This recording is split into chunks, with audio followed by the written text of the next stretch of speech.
Bonjour Christelle Caillot. Bonjour Bruno, bonjour à tous. Alors, on revient effectivement avec vous ce matin sur l'actualité liée au climat avec notre invité. Samuel Guy, vice-président à Le Mans Métropole chargé du développement durable. Bonjour. Bonjour. En 2014, vous aviez participé à Lyon à une grande réunion sur la préparation de la COP21. Aujourd'hui, en 2017, quelle serait selon vous la principale avancée en matière de développement durable ? Je crois que la principale avancée, c'est que la prise de conscience, elle est globale. On l'a vu à la COP21 où la totalité des acteurs et des pays avaient signé cette convention. Il y a une grosse reculade avec la position des États-Unis, mais aujourd'hui, ce sont des sujets qui font plus débat.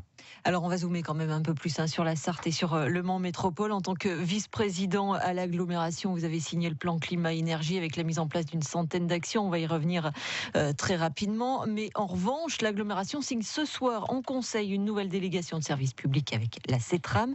Et le projet des nouvelles lignes comme la T3 à haut niveau de service est reporté. C'est un regret pour vous ?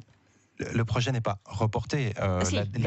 La délégation de service, elle est signée pour 7 ans. Et donc, ces lignes seront mises en œuvre durant la délégation. Elles seront mises en œuvre progressivement, les unes après les autres, en ayant le temps de préparer, parce que ça nécessite des études. Quand on insère une ligne de bus dans le trafic sur une voie, il faut s'assurer que ça va bien fonctionner, donc il faut le préparer, il faut faire des aménagements urbains, il faut parfois refaire les arrêts, il y a donc toute une série de travaux qui nécessitent d'être étudiés correctement et de ne pas faire les choses de manière précipitée. Jean-Claude Boulard, le maire, dit quand même qu'il ne faut pas trop s'engager sur ces travaux avant la fin de son mandat et qu'il laisse ça à son successeur. Ça aurait pu quand même aller plus vite, on aurait pu faire un autre choix. C'est quand même petit pédale sur le frein quand même. Je suis partisan de la solution raisonnable. Il ne faut pas précipiter les choses. Ça ne sert à rien de prendre des engagements et d'ailleurs de pas forcément être capable de les tenir. Donc on pourra lui remercier d'avoir un discours de vérité.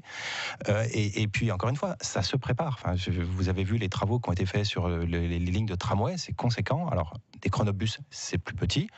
Mais il n'empêche que ça doit être préparé correctement pour que ce soit un succès et qu'on ne soit pas obligé d'arrêter ou de revenir en arrière une fois que les travaux sont faits. Sur la réorganisation de la circulation, cette fois, on a beaucoup parlé des changements de sens de circulation dans la ville pour fluidifier et peut-être faire un petit peu moins de pollution. Qu'est-ce qu'il en est sur le dossier de la rue Seyès et de la rue Voltaire ? Où en est le dossier ? Ça avance. Encore une fois, c'est un secteur qui est fortement congestionné et qu'on sait très bien que quand on modifie un sens de circulation, si on supprime des voies, si on réorganise le stationnement, ça modifie profondément. Donc il y a des simulations de trafic, il y a après des consultations des entreprises pour trouver les entreprises pour faire les travaux. Donc ces projets avancent correctement selon le calendrier qui était prévu. La ville du Mans, elle est quand même très attachée à la voiture. Vous, en tant que vice-président chargé du développement durable, vous êtes entendu ? Mais la ville du Mans, elle est peuplée de manceaux qui, comme tous les Français et comme toutes les populations du monde occidental, voient des évolutions dans les modes de vie, dans les modes de déplacement, dans les modes de transport. Et la voiture partagée, c'est quelque chose qui avance partout. Au Mans y compris, il n'y a qu'à voir le succès des sites et des applications de partage de voitures. Alors oui, les sites, mais certes, mais il n'y a toujours pas de station d'autopartage, il n'y a toujours pas de station non plus pour des voitures électriques en location. Vous êtes en retard par rapport à d'autres villes moyennes de même importance par rapport au nombre d'habitants. Alors sur la voiture en autopartage, c'est quelque chose que j'avais effectivement souhaité qu'on regarde avec la CETRAM, qui n'a pas pu être fait parce que là encore, on n'était pas prêt finalement, mais je ne sais pas si c'est Le Mans qui est attaché à sa voiture ou les élus qui ont peut-être un petit cran de retard sur la société, et ça c'est pas impossible, et je pense qu'on le constate à d'autres endroits. Eh bien on va y travailler, on a encore du temps pour faire ça. Voilà. Je voudrais noter quand même, parce que vous notez ce qui vous semble négatif sur la délégation de la CETRAM, vous notez pas qu'il y a plus du doublement du nombre de vélos électriques qui vont être mis en circulation, puisqu'il y en a à peu près 500 aujourd'hui.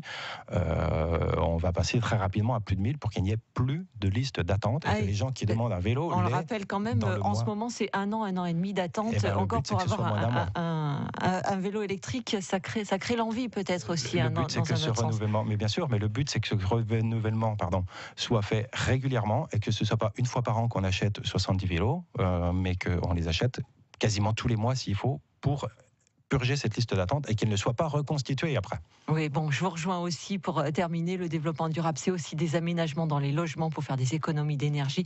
On retrouve ça sur le site de l'agglomération du Mans avec toutes les aides disponibles. Samuel Guy, vice-président à Le Mans Métropole, était notre invité ce matin sur France Bleu Maine. Merci à vous. Belle journée. Vous repartez en vélo, je crois. C'est ça. Merci. Bonne journée. Et un entretien à réécouter sur francebleu.fr. Bonne journée.